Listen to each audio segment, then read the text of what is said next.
전두환 대통령과 노태우 대통령이라는 10년의 세월이 그 군인 정치 시대였다면, 군부 정권이었다면, 그 YS 때 출범한 문민정부가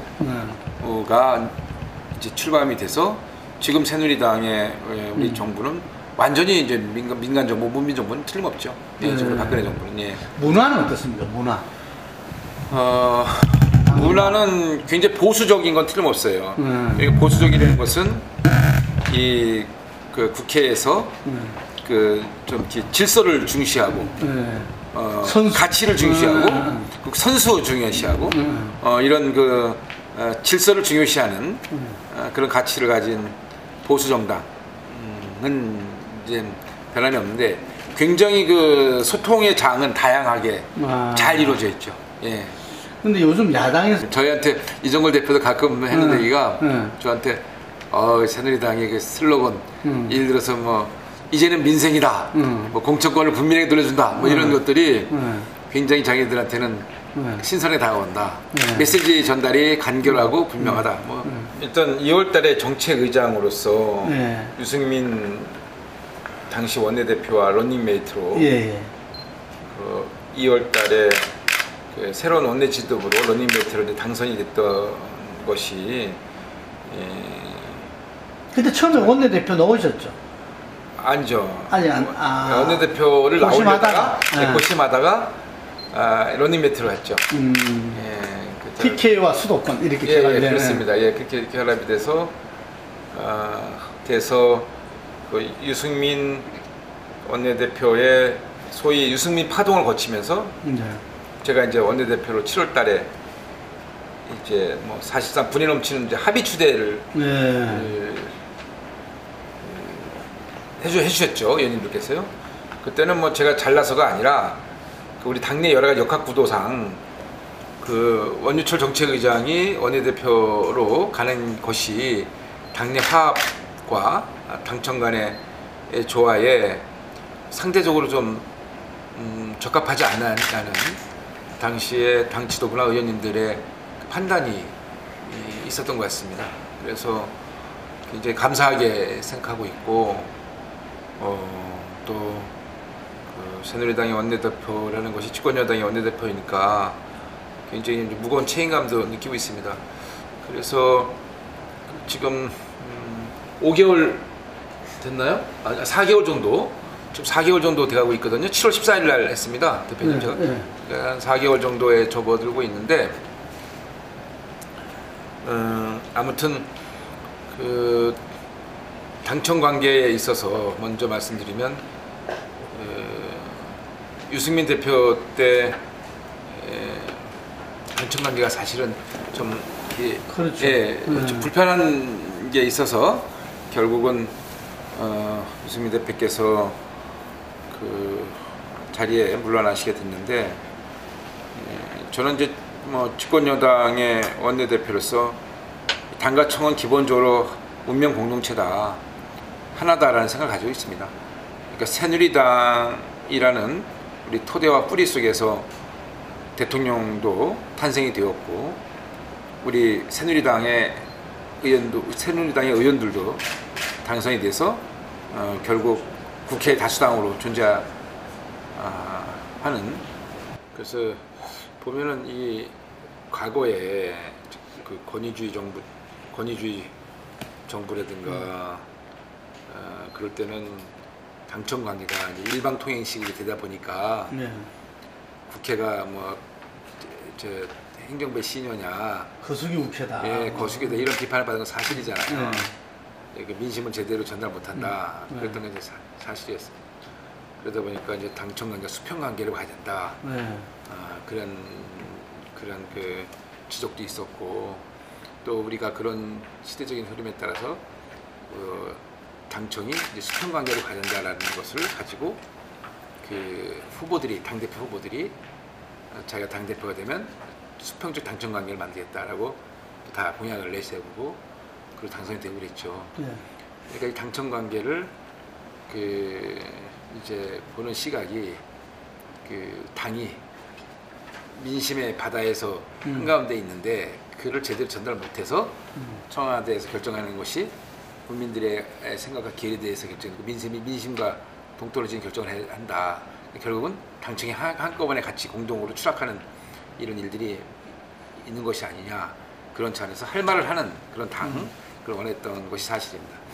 그런데 그렇게 해야 되는데 그렇게 하는 것이 당연한데 이게 너무 지나치게 잘못 또 이게 그 오해가 돼서 이 당청 관계는 기본적으로 이제 그 소통과 협력 관계잖아요. 새누리당이라는 뿌리 속에 대통령과 국회의원이 다 당선되고 당청이 형성되는 거니까 견제와 균형 관계가 아니지 않습니까? 우리 여당끼리는요. 네. 국민들이 볼 때는 당청 관계가 불편하고 싸우게 되면 여야 관계에 싸우면 지쳐버리는데 국정 운영을 책임진 당청 여권이 또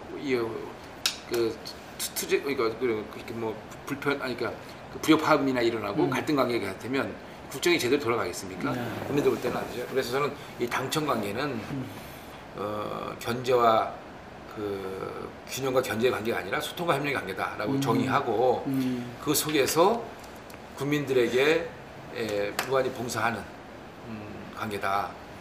그리고 책임 정치를 해야 되는 관계고 운명 공동체다. 일심동체다. 죽으면 죽고 살면 같이 사는 거죠. 그건 뭐 역대 각종 선거 결과가 이렇게 보여주고 있고요. 그 대신에 이제 당이 제 역할과 기능을 해야겠죠. 우리 새누리당의 집권당으로서 청와대에서 결정을 할 때 그 여러 가지 결정, 국정의 최고 결정 과정이 그 민심에 괴리되지 않도록 제대로 전달하고 하는 것. 또 청와대에서 그 여러 가지 국정 기획과 관련돼서 국정의 방향 관련돼서 입법으로 뒷받침하거나 예산으로 뒷받침할 때는 또 국회에서 같이 뒷받침하고요. 그래서 저는 당청 관계 그런 관계라고 정의하고 싶고요. 저는 뭐 지금 대통령께 다 말씀드립니다. 제가 말씀드린 게 거의 다 들어주세요. 그러니까 일일이 다 말씀 못 드리겠습니다. 관계가 좋으니까 소통이 잘 되는 편이니까 비교적 그 말씀 많이 들어주시고 당에서 건의한 걸 들어주신다. 물론 이제 앞으로 더 제가 더 그런 역할을 더 잘 해야 되겠습니다만 현재까지는 소통에 문제 없고 또 이 당청 관계에 큰 장애가 없다라는 말씀을 드리고 그때 제가 그 원내대표로서 또 당의 지도부의 일원으로서 우리 새누리당이 그 무슨 결정을 할 때 그 나름대로 그 저의 판단과 생각을 전해서 당의 결정에 조금이라도 도움될 수 있도록 하겠다라는 생각을 가지고 있어요. 기본적으로는 20대 총선에서 우리 새누리당이 총선 승리를 해야지만 박근혜 정부가 성공으로 마무리될 수 있고 박근혜 정부가 잘 돼야지만 정권 재창출도 가능하지 않겠습니까? 그런 차원에서 우리 당의 결정 과정에서 있어서 저는 그 힘의 경중이 어디 있느냐가 중요한 게 아니라 사안의 옳고 그름을 보고 해야겠다. 그걸 초점에 맞춰서 원내대표로서 균형추 역할을 하면서 해야겠다라는 생각을 가지고 얘기했던 겁니다. 그 당시 이제 우리 새누리당이 그 공천 방식과 관련돼서 김문수 전 지사가 보수혁신위원장으로 새누리당의 새로운 공천룰을 만들었습니다. 의원총회를 통과시켰습니다. 그 공천룰이 그 미국식 오픈 프라이머리 완전 국민 경선 방식이죠. 근데 그 완전 국민 경선이 그게 당헌 단계는 반영은 아직 안 됐습니다. 안 됐습니다. 그 오픈 프라이머리가 우리 의원총회에 통과돼서 사실상 당론으로 진행되다가 9월 16일 날 새정치민주연합에서 중앙위원회를 열어서 새정년의 공천률을 결정했습니다. 근데 그 당시 9월 16일 공천률이 결정한 것이 뭐냐? 첫 번째는 전략 공천을 하겠다. 20%. 두 번째는 현역 의원 컷업제를 도입하겠다. 20%입니다. 그러니까 40%를 기본적으로 일종의 물갈이를 하겠다는 겁니다. 새정위원회에서는. 근데 미국식 오픈 프라이머리라는 것은 여야 합의가 안 되면 여야 합의를 전제로 해야 되는데 여야 합의가 안 되면 역선택의 문제 그다음에 그 여러 가지 그 선거 경선 방식과 관련된 선거에 필요한 비용 조달의 문제 이런 것 때문에 국회에서 뒷받침해야 됩니다. 법으로 입법으로. 그런데 합의가 안 됐기 때문에 이미 9월 16일 안 되는 상황이었죠. 그래서 제가 이틀 뒤에 9월 18일 날 고민을 하다가 9월 18일 날 회의를 마치고 나오는데 기자분들이 어떻게 생각했느냐. 그래서 제가 얘기한 겁니다. 이제 우리도 새로운 길을 가야 된다. 우리는 완전 국민 경선 방식으로 하려고 했었는데 새정년에서 다른 선택을 했으니 우리는 새로운 선택을 해야 된다. 시간이 없다. 새로운 선택을 해야 되고 그것을 저는 뭐 이름을 붙였다면 우리 제3의 길로 가야 된다. 그러니까 할 수가 없었으니까 제3의 길로 가야 된다 얘기를 했죠. 그 제3의 길로 가야 되는 것이 이제 이미 미국식 오픈플라이면 안 된다. 이미 그런 새정년에서 그런 선택을 했는데 안 되는 거 아닙니까 대표님? 그래서 당연히 뭐 제3의 길로 가야 된다. 그 얘기했던 거죠. 그래서 그 당시 뭐 이런저런 논란을 벌였고 결국 제3의 길을 가기 위해서 다 모인 거죠. 모인 게 의원총회였습니다. 그 의원총회에서 그러면 우리 새로운 공천을 만들자. 그 새로운 공천을 만들기 위해서는 특별기구를 만들자. 그것이 당시에 의원총회 결정사항입니다. 그 의원총회에서 특별기구를 만들자. 그래서 이제 결정을 했습니다.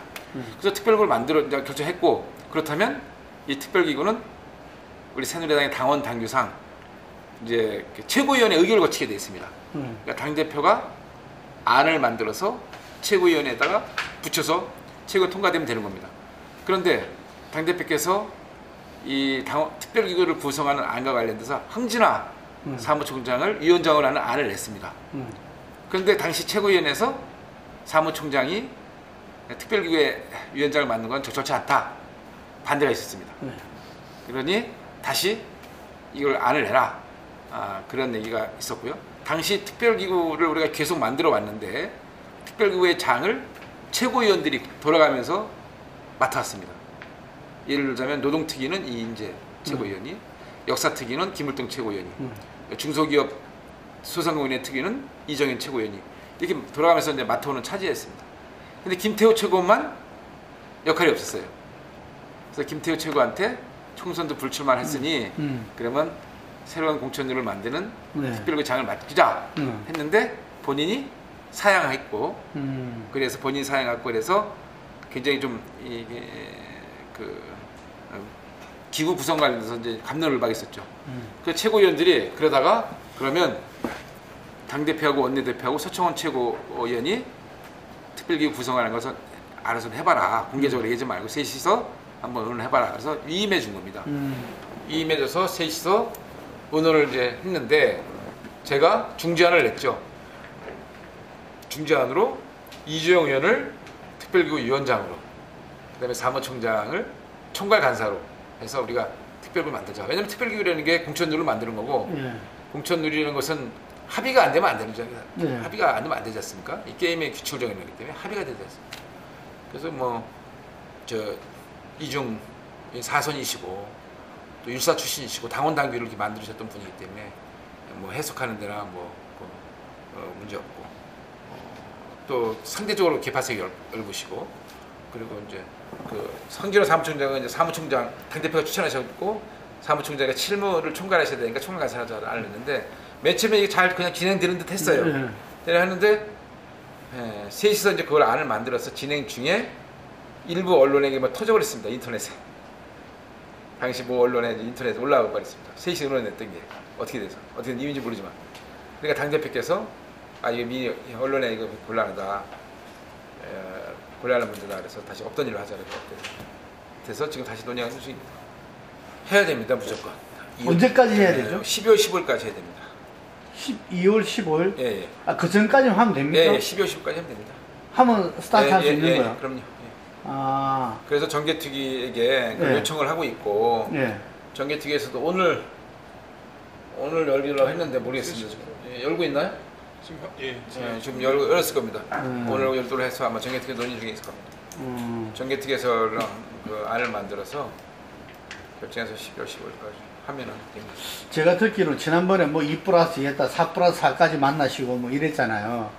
그때 거의 뭐 좀 이야기가 잘 진행되고 그래서 당시에 지금 정개특위 위원장이 이병석 의원님이 또 안을 내셔가지고 상당히 뭐 지역구 이렇게 7석 플러스인가 연동형 해서 연동형으로 해가지고 뭐 이렇게 했는데 새누리당에서 거부당했다 이러는데 그렇게 된 겁니까? 이병석 정개특위 위원장님의 그 중재안이 저희로서는 조금 상대적으로 불이익을 받는 그런 안입니다. 현행 제도보다. 아, 11년을 했을 때 의석수에서 가지고. 그러니까 최소한 기회균등 원칙이라든가 그런 측면에서 이게 선거법이 협상이 돼야 되는데 어느 한쪽이 내가 좀 불리익 상태에서 출발을 한다. 예를 들어 100m를 뛰는데 서 있는데 상대방이 10m 앞에서 뛴다 그러면 받기 어렵지 않습니까? 그게 예를 들어서 이제 그 선거 연령 인하라든가 투표 시간 연장이라든가 이런 겁니다.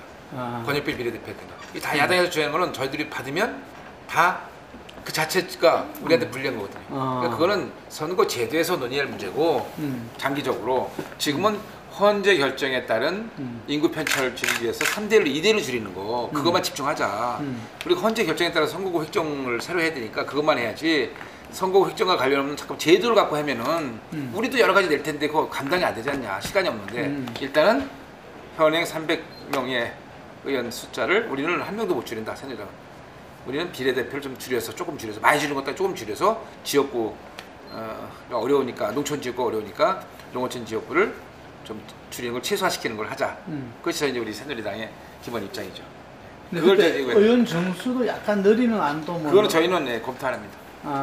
새정년에서는 뭐 일부에 한때 얘기가 있었죠. 한때 이야기. 저희는 뭐 한석도 못 내고. 지금 청년들이 일자리를 못 구해서 저렇게 고용절벽 앞에 서 있고 밤거리를 헤매고 다니는데 청년 일자리 법안 그거 정말 지금 뭐 서비스산업발전법이라든가 관광진흥법 또 국제의료사업지원법 노동개혁 이런 거 하면요 노동개혁만 해도 38만 개 일자리가 나오고요. 서비스산업 관광진흥법 그리고 국제의료사업지원법만 통과하면 82만 개 일자리 나옵니다. 그런 일자리를 하나도 통과 안 시키면서 국회가 국회의원 일자리만 늘리는 게 앞뒤가 안 맞는 얘기죠. 그건 뭐 저희 양심적으로도 안 되고 해서도 안 됩니다. 그러니까 한석도 우리 못 늘린다. 그건 뭐 있을 수가 없는 얘기고 국회는 뭐 숫자가 뭐 적어서 일을 못 합니까? 그러니까 수가 중에 양이. 새정치에서는 비례를 또 못 줄인다는 거 아닙니까? 그러니까 저희는 비례를 줄이는 거는 기회의 어떻게 보면 똑같다. 그거는 어느 정당이 분립받는 게 아니라 똑같은 조건이다. 비례를 줄여야 된다. 비례를 줄여. 비례를 위해서 만약에 예를 들어서 세석을 줄인다. 그러면 영남 하나, 호남 하나, 충청 하나 줘야 이거거든요. 그럼 영호남은 제로섬이나 보고 우리 정치 현실에서 충청은 누가 될지 모르는 거 아니겠습니까? 그러니까 그런 차원에서 예를 들어서 말씀드립니다. 그런 차원에서 영호남 지역구, 강원, 충청 이런데 농촌 지역구를 좀 더 우리가 어려우니까 그런데 좀 살려주자. 이런 걸 제안하는 거죠. 대표께서 오픈 프라이머리가 어려워진 게 문재인 대표 때문에 문재인 대표의 개인 육식 때문에 그렇다라고 이해하셨잖아요. 그러니까 이미 뭐 그런 당 대표께서 현실적 어려운 거로 어려운 거로 보고 계신 거죠. 그리고 지금은 이제 뭐 혼란스럽죠 굉장히. 아무튼 우리 새누리당의 특별기업 구성되면 거기서는 이제 우리 새누리당의 공천룰이 새롭게 뭐 구성이 될 겁니다. 다만 우리가 현행 당원 당규를 가지고도 작년 7월 30일 날 재보궐선거 때 15군데 선거가 있었어요, 대표님. 15군데에서 우리가 11군데를 이겼습니다. 11대 4. 그중에 이 4군데도 사실은 우리가 굉장히 불리한 지역, 현실적으로, 호남 지역, 현실적으로. 그런데 우리가 졌고 대부분 이긴 거예요. 그때 승리의 원인은 이제 좋은 인물들, 또 지역에 맞는 그런 후보들, 그러니까 상향식 공천, 그 다음에 투명하고 공정한 그런 그 공천을 했기 때문에 우리가 경쟁력 있는 후보를 낼 수가 있었고, 또 좋은 정책으로 승부를 낼 수 있었다. 현재 당헌 당규로 해도 이겼다는 거죠. 공천을 해서 경쟁력 후보를 낼 수 있다. 현행 당헌 당규로 검증됐다. 이기는 거죠. 케이스 바이 케이스로 지역별로 맞춤형 후보를 냈던 거예요. 후보 선정이 또 항상 야당보다 앞서간다는 이야기를 듣고 있어요. 현재 당헌 당규는 거의 5대5로 돼 있는 거죠. 현재 기본이 5대5입니다. 기본이 5대5죠. 제가 그때 공천심사위원과 비대위원을 했어요. 730 재보선 때 비대위원, 지금 최고위원격인 비대위원 하면서 공심위원을 작년에요. 하셨죠. 왜냐하면 이제 그 당시에 경기도에 수도권의 재보선거가 5군데 많았잖아요. 그래서 아마 그때 제가 이제 수도권 출신이니까 저희가 역할을 좀 해주실 때 맡았어요. 그때 그러니까 5대5라는 것은 어떻게 되는 겁니까? 당원과 당심과 민심, 그러니까 당원 반, 국민 반. 국민 반은 다 여론조사는 아니잖아요. 여론조사를 했죠 대부분. 여론조사에서 50%를 50%하고 50%는 그 당원들 투표에서 하고 뭐 여론조사도 투표도 그랬죠. 아, 당원들 와서 투표할 수도 있고 또 당원들만 대상으로 여론조사를 할 수도 있고. 어떤 지역에는 그러니까 평택 같은 경우에는 당원과 국민들, 시민들이 함께 참여해서 경선을 했고요. 이유동 의원 같은 경우 평택을에. 그다음에 수원 8달의 김용남 의원 같은 경우에는 여론조사만 했죠. 저는 근데 비율은 5대5였다. 비율은 아니 좀 달랐죠. 여론조사 할 경우에는 뭐 당원들 좀 많이 빠졌죠. 일반 시민들한테 상대로 많이 했죠. 아니 이게 전체적인 비율은 5대5. 전체 비율 5대5입니다. 예, 기본적으로. 기본적으로. 저희 새누리당 당원 당규에는 전략 공천이라는 말이 아예 없어요. 말은 없죠. 우선 공천 지역이라고 해서 우선 공천 지역이라 하면 그 정치적 소수자, 사회적 약자들, 소위 말하는 말씀하신 것 같이 여성 장애인들 위한 그 배려 하는 거고요. 또 청년들도 좀 경우에 따라서 이제 들어가는 그런 지역이 우선 추천 지역이고요. 또 한 가지는 상대 당의 후보자와 우리 당의 후보자가 현저히 경쟁력이 차이가 나는 경우에 그런 우선 추천 지역이 될 수 있습니다. 예를 들자면 대표님 계신데 우리 여기 있는 5명이 다 붙여서 여론조사에서 아무도 안 되는 거예요. 도저히 5명 다 안 되는 거예요. 누가 해도 이런 데는 이제 우선 추천 지역을 해서 이런 지역에는 이제 제3인물이 하는 거예요. 경우죠. 그런 경우는 우선 추천. 지금 현행 당원 당규를 보더라도 우리 총선 승리를 위해서 선거 승리를 위해서 여러 가지 수단이 있는 건 사실입니다. 당의 총선 그 선대위 같은 경우도 특별기구가 만들어지고 난 이후에 구성되는 겁니까? 그건 아직 좀 뒤에 얘기입니다. 지금 당장은 특별기구고 조만간에 이제 특별기구에서 공천률이 만들어지면 거기에 따라서 공천관리위원회, 뭐 총선기획단, 정책공약단 이런 것들이 이제 순차적으로 구성이 돼서 내년 총선 준비를 해야 되겠죠. 지금은 기본적으로는 현재 정부에 계시거나 청와대에 계신 분들은 지금 이 상황에서는 우리 정부가 추진하고 있는 각종 개혁과제, 노동개혁하고 또 경제활성화 법안, 또 한중 FTA 처리 이런 민생과 경제를 살리는 데 집중을 해야 된다 보고 있고요. 이제 지금 뭐 거기 있는 정부부처 장관들이나 청와대에서 일하는 분들이 지금 뭐 나와서 총선 출마를 준비하겠다 이런 거는 뭐 타이밍상 적절치 않고요. 이제 어느 정도 이제 이런 현안들이 정리가 되면 뭐 법적인 여러 가지 공직자로서의 사퇴 시한도 있겠지만 그것이 되면은 출마를 해야 되는데 본인이 이제 뭐 스스로 결정을 해야 되겠죠. 지역이야 뭐 본인이 결정했지만 당에서는 경쟁력 있는 후보들이 되도록이면 굉장히 좀 이렇게 박빙인 지역. 저는 아주 어려운 지역도 그거 권하고 싶지는 않아요. 아주 어려운 지역. 그건 뭐 마치 바둑에서 사석처럼 되는 거니까 그건 안 되는 거지 않습니까? 굉장히 치열한 지역. 이런 데에 좀 또 많이 결심을 해서 우리 새누리당이 총선 승리를 할 수 있도록 보탬이 되어주는 게 결국 우리 당과 대통령을 위해서도 좋은 길이 아닌가 그런 생각을 하고 있습니다. 박빙 지역에 치열한 접전이 예상되는 지역에 접전 지역에 많이 좀 가서 예를 들면은 플러스 알파로서 승리할 수 있는 그렇습니다.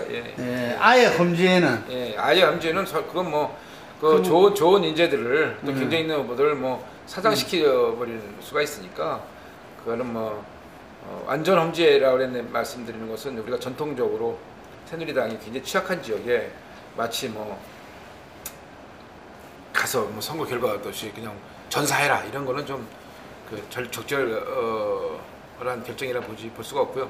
예를 들어 이정현 최고위원 같은 경우에는 이제 자기 고향 가서 정말 대단한 분이죠. 이정현 최고위원 존경하는 게 정말 이제 온몸을 던져서 새누리당 깃발로 호남에 당되는 게 정말 쉬운 일이 아니지 않습니까? 그래서 제가 존경하는데 그런 이정현 의원 같은 분은 당의 정말 뭐 지도자이시기도 하지만 그런 경우는 이제 뭐 또 별도의 경우고 그냥 보통의 경우에 당에서 좋은 경험과 객관적으로 판단할 때 경쟁력이 있다는 사람들은 그런 분들은 좀 이제 치열한 접전이 되는 데 가서 말씀하신 대로 플러스 알파로 좀 당의 승리를 좀 변인하는데 역할을 했으면 좋겠습니다. 저는 세 번째 총선에서 계속 친박 비박의 기준을 가지고 논란이 있다는 것은 그만큼 박근혜 대통령 영향이 있다는 것이 아니겠습니까? 아, 예. 물론 예, 절대적인 영향이 있다고 보는 거죠. 예, 근데 우리 새누리당이 가야 될 지향점은 있습니다. 이제 앞으로 우리 새누리당 지향점은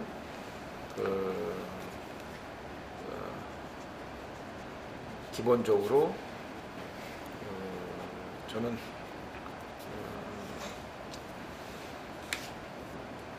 좀 서민들 곁으로 더 다가서야 되고 친서민으로 나가야 된다. 그리고 친민생으로 가야 된다.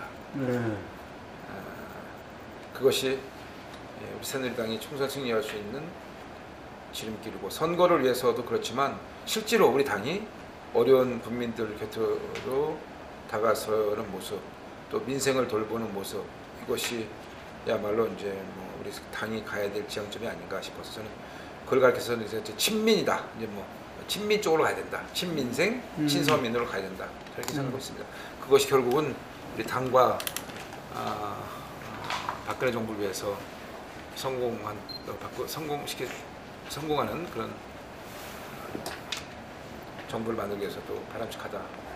우리 당을 위해서도 그렇고 또 정치의 본령도 그렇게 가야 되고 그래서 우리가 그쪽으로 가면 국민들이 저희들의 더 많은 지지와 성원을 보내주지 않을까 판단하거든요. 저는 제가 정책의장 되면서도 계속 실질적인 도움되는 거, 민생에 도움되는 거를 나름대로 부족하지만 해왔습니다. 그러니까 제가 되자마자 도시가스 요금 내리고 뭐 제가 아주 퍼센트까지 적어서 내렸습니다. 가계통신비, 휴대폰 통신비도 전기료 인하, 도시가스료 인하, 그다음에 쌀값 안정을 해서 뭐 추곡수매 추가 인하라든가 그런 실질적으로 국민들의 그 생활에 직결되는 문제들, 피부에 와닿는 현실적인 거. 예. 그래서 제가 이제 농담식으로 아파트 한 달에 한 번씩 내는 그 관리비 뭐라 그래 납부용수성이나 그 보면은 거기에 다 우리 새누리당의 흔적이 다 있다. 도시가스요금도 내리고 전기료도 내리고 가계통신비도 내리고 이런 것들이 다 결국 민생이다. 국민들의 생활의 질을 높이는 국민의 생활의 질을 향상시키는 그런 정치를 하는 것이 그것이 이제 뭐 지금 국민들이 원하는 것이 아닐까. 그 실용 정치 시대가 이제 오는 것 같아요. 예전에는 뭐 지금 IS도 돌아가셨지만 뭐 독재다 반독재 뭐 민주대 반민주 뭐 이런 구도였지만 지금은 뭐 실용주의 정치 시대가 왔기 때문에 그런 이제 실질적인 거를 우리가 대비해야 되고 지금 우리 새누리당이 가야 될 지향점은 거기가 아닌가 싶고 있습니다. 이게 그 기준으로 이 결파를 넘어서 공천이 됐으면 좋겠다. 그렇습니다. 희망사항. 예. 그렇게 가야지 저희가 총선에서 승리할 수 있다. 이번 통과시켜야 되는 거 아닙니까? 그렇습니다. 세상 무슨 일 있어도 이번 정부 때 통과시켜야 되는데요. 시끄럽게. 제가 이종걸 대표께 누누이 말씀드린 거는 현행 국회 선진화법 때문에 이 주고받고 시기에 법안 처리, 끼어 팔기 시기에 법안 처리가 현실적으로 지금 되고 있어요. 정말 그거 정말 바람직한 거 아니거든요. 합의가 안 되면 안 되니까요. 합의라고 해서는 내가 이거 낼 텐, 그러니까 너희도 이거 내라. 아니면 내가 이거 좀 해달라면 우리 그럼 이거 좀 해주겠다. 이런 끼어 팔기 식이 되고 있거든요. 끼어 팔기 식이 되면 본질이 달라지거든요. 훼손이 되지 않습니까 이게 지금. 뭐 법안의 핵심 내용도 바꿔야 되고 뭐 이런 것도 있잖아요. 엉뚱한 거를 같이 맡겨. 그래서 제가 요청하는 건 이제는 우리가 상대방을 보고 정치하지 말고 국민을 보고 정치하자. 어떻게 보면 굉장히 아이디어한 얘기지만 누가 좋은 정책을 많이 내는 걸로 경쟁을 해야지. 우리끼리 이거 법안 낼 테니까 다 이거 우리 내겠다 이런 식으로 하면 이거 솔직히 완전히 이거는 뭐 퇴행적인 정치로 갈 수밖에 없다. 그러니까 미래적인 정치로 가려면 국민을 보고 우리가 좋은 경쟁, 좋은 정책을 누가 많이 내느냐, 좋은 법안을 내느냐 이걸 갖고 하자. 이걸 갖고 그리고 또 법안 낼 때는 상대방이 법안 낼 때는 도와줄 건 도와줘서 책임 정치를 하는 거니까 책임을 지는 거거든요. 그런 거에 대해서 모든 정책이나 이런 법안을 통해서 구체적으로 실행되는 일에 대해서는 결정되는 책임 정치를 해야 되기 때문에 그렇게 하죠. 그 제안을 제가 하고 있는데요. 아무튼 이제 19대 정기국회가 이제 뭐 20여일밖에 안 남은 상황이고 해서 마음이 급합니다. 그 왜 대표님 일모도원이라는 말 있지 않습니까? 갈 길 멀고 성향은 지는데 갈 길 멀다는 말이 있는데 마음이 정이 급해요. 왜냐하면 너무나 지금 뭐 이 청년들이 얼마 전에 10,000명의 서명을 받아서 노동개혁을 해달라는 서명을 받아서 저희 원내대표실로 왔어요. 그 신보라 양을 비롯해서 대학생 청년 대표들이 10,000명의 건의서를 받아서 왔어요. 아, 참 제가 그런 얘기를 했습니다. 지금 한참 이력서를 들고 기업을 다니면서 취직 자리를 알아봐야 청년 학생들이 그 노동개혁으로 청년 일자리 만들어 달라고 서명서를 받은 건의서를 가지고 국회를 쫓아다니 말이 되느냐. 미안하다. 우리가 미안하다 이러는데 이 청년 일자리를 만드는 것은 간단합니다. 청년들이 원하는 일자리를 만들어주면 되거든요. 맞춤형으로. 그러니까 우리 시각에서 획일적으로 보는 게 아니라 청년들이 일하는 일자리는 서비스업이 많아요. 그 서비스 산업에 10명이면 8명이 서비스업 계통에 10명, 8명 가고 싶어 하는 거예요. 그 서비스 발전법을 특화시켜달라는 게 저희들 청년들 8명. 관광, 레저, 유통, 해외 일자리 이런 데가 청년들이 가고 싶어 하는 거거든요. 저희들 내는 법이 다 그겁니다. 관광진흥법, 해외 의료 지원 사업 이런 거 또 서비스 발전법. 이 30 합하면 82만 명 있잖아요. 시간 없지만 안 물어볼 수 없어요. 야당 그걸 왜 반대하는 겁니까? 야당은요. 어떤 조항을 반대하는 겁니까? 이런 겁니다. 야당의 인식 차이는 노동개혁 같은 것도 저희 했는데 노동 5법 중에서 3개 법안은 3대 2로 3개 법안은 다 근로자 이익을 위한 겁니다. 예를 들어서 근로기준법 같은 경우에는 노동시간을 줄이는 거고 62시간에서 52시간을 시간을 줄여서 그 타임을 쉐어한다는 거 아니겠습니까? 그 다음에 이제 산재법은 이제 출퇴근 시간에 뭐 사고 나면 좀 보상해 주는 거. 실업을 당했을 때 직장인을 했을 때 급여를 높여주는 겁니다. 그게 이제 3법이고 두 가지인데 파견법하고 근로법인데 이게 반대는 게 파견법 뭐냐면 이제 현재 2년 비정규 2년인데 2년 뒤에 이제 직장을 못 잡을 경우에 35세 이상 될 수 있는 2년 더 연장해 주는 겁니다. 저희는 기간제법이죠. 파견법은 이제 그 여러 가지 파견 업종에 대해서 이제 업종을 다양화시키는 겁니다. 이렇게 되면 그렇게 되면 노동법이 통과되면 일자리가 당연히 늘는데 세정님 생각은 비정규직이 늘어난다는 걸 거꾸로요. 그러니까 파견법이나 기간제법은 비정규직이 늘어난다. 그것 때문에 반대는 거예요. 핵심이. 저희는 일자리를 우선 만들고 일자리를 만들고 또 비정규직이라도 정규직으로 이게 전환이 돼서 일자리가 늘어나는 거는 우리가 일자리를 동의하는데 비정규직이 늘어난다. 우리는 급한 대로 일자리를 늘려야 된다. 그냥 아무것도 못하는 것보다도 일자리를 잠깐 늘려서 생계를 유지하게끔 하고. 근데 금방 말씀하신 청년들은 서비스 쪽에 원하는데 맞습니다. 서비스 발전 법안을 반대하는 거죠? 서비스 발전 기본법은 사실은 국민교육 헌장 같은 겁니다. 그걸 통과시키면 거기에 따라서 뒷받침하는 건데 야당에서는 보건 의료만 빼고 해주겠다는 거예요. 보건 의료. 보건 의료 좀 빼줘. 근데 그거 빼면은 무슨 의미가 있어요? 크게 보면 이런 겁니다. 지금 우리가 해외 국제의료사업지원법 통과시켜달라고 하지 않습니까, 대표님? 만약에 이제 국제의료사업지원법이 통과되면 해외 환자 유치, 우리 의료기관의 해외 수출. 지금 서울대학교 분당병원이 지금 사우디 가서 거기 사우디 가서 하고 있지 않습니까? 카타르에서 와달라고 하고 있고, 뭐 UAE도 그렇고. 근데 외국에서 환자가 한 명 오면, 우리나라에 오면 한 명이 오면. 예를 들어 사우디에서 한 명 오면 그 왕이나 귀족들 또 이 부호들이 오면요 거기는 뭐 한 명당 4명의 결혼할 수 있잖아요. 4명의 여자고요. 그 4명을 데려온대요. 그럼 식솔들도 많이 오고요. 그럼 여기서 이제 성형수술하러 왔다. 또 아니면 또 무슨 뭐 성형수술뿐만 아니라 무슨 무슨 암수술하러 왔다. 그 와 있는 동안에 호텔에서 묵으면서 쇼핑하잖아요. 롯데, 신세계, 뭐 남대문 시장 뭐 가서 그게 어마어마하게 그 부가치 커지는 거예요. 그래서 해외 환자 한 명 유치하면 반도체를 1154개 추출하는 거 똑같습니다. 효과가. 그러니까 어마어마한 거죠. 그래서 해외 국제의료지원사업지원만 통과시키면 11만 개 일자리가 나와요. 거기다 의료 통역사들 있잖아요. 통역해야 될 거 아니에요. 아랍어, 뭐 말레이시아, 뭐 그러니까 그것만 6만 개 일자리 나온다는 겁니다. 그러니까 사실은 최근에 박원순 시장이 뭐 청년 수당 준다. 3,000명에게. 제가 계속 비판적으로 얘기했는데 처음부터 제가 지금 청년들이 원하는 것은 수당이 아니라 일자리거든요. 그 50만 원씩 그거 뭐 3,000명한테 줘봤자 얼마나 가겠습니까? 괜히 아이들 모랄 해저드만 일어나고 차를 바람직하지 못한 거죠. 그러니까 지금 고기를 나눠주는 것보다 고기 잡는 법을 가르쳐줘야 된다. 또 이렇게 청년 일자리를 만드는 황금 어장을 만들어주는 게 중요하다. 저희 새누리당은 계속 주장해서 그 자치단체장한테 그러는 겁니다. 당신들 그런 거 하지 마시고 새정년 지도부에 국회에 와서 빨리 청년 일자리 법안 통과시키게 해달라. 그걸 해줘야지. 근본적인 해결해야지.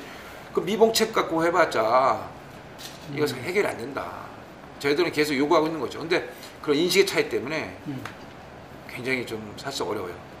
지금은 최근에 많이 좁혀했습니다. 그래서 이번 정기국회 때 계속 뭐 그 호소하고 설득하고 또 간절하게 또 애원대보고 그럴 거가 있는지 이 경제활성화 3법에 대해서는 지금 경제활성화 3법에 대해서는 또 조금 전향적으로 검토를 하고 있는 것 같습니다.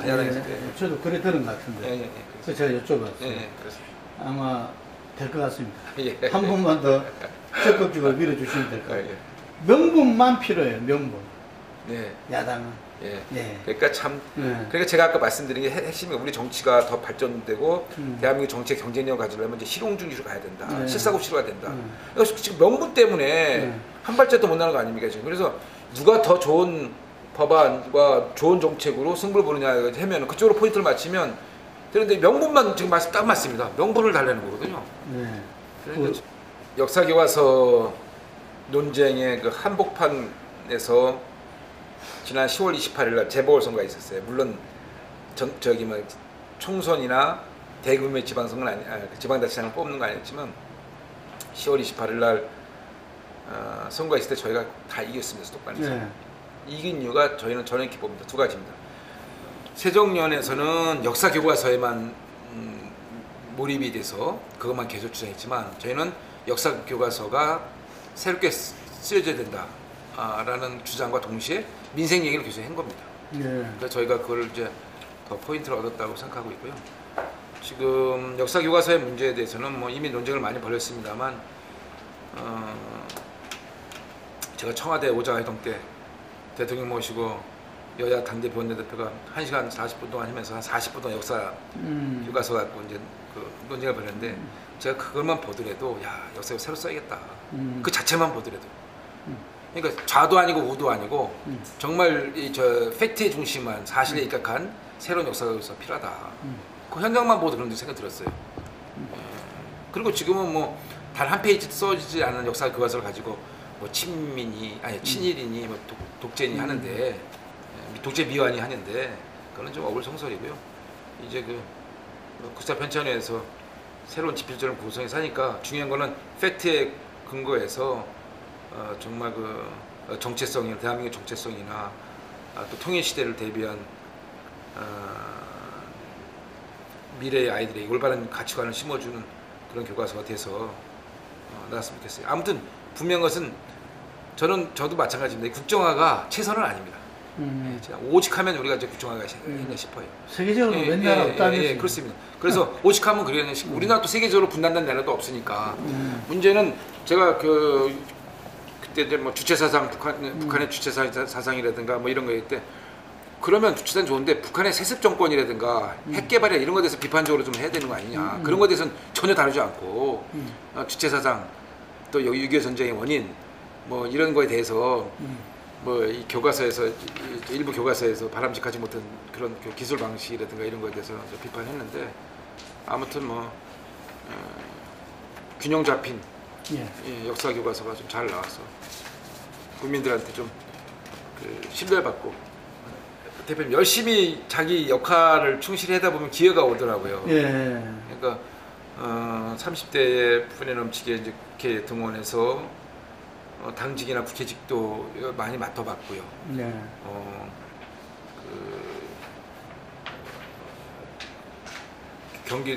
한나라당 경기도당위원장, 국방위원장, 정책위장 원내대표 될 때마다 그런 자리가 뭐 이렇게 주어진 일을 이렇게 열심히 했다 보면 찾아오더라.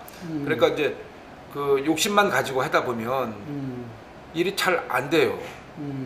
근데 주어진 일을 열심히 하다 보면 주변에서 인정해주고 그것이 또 과분하게 찾아오기도 하고 그런데 그냥 뭐 어떤 목표만 가지고 막 거기에 쫓다 보면 놓치는 게 많고 또 설사 그 자리에 간다 하더라도 감당도 못하고 또 실패로 귀결되는 걸 봤기 때문에 지금 저도 뭐 겸손의 말이 아니라 지금도 과분한 자리고 저한테는 지금 원내대표는 과분한 자리고 지금도 좀 제가 해야 될 일이 많이 있기 때문에 일단 원내대표로서의 최선을 다하겠다.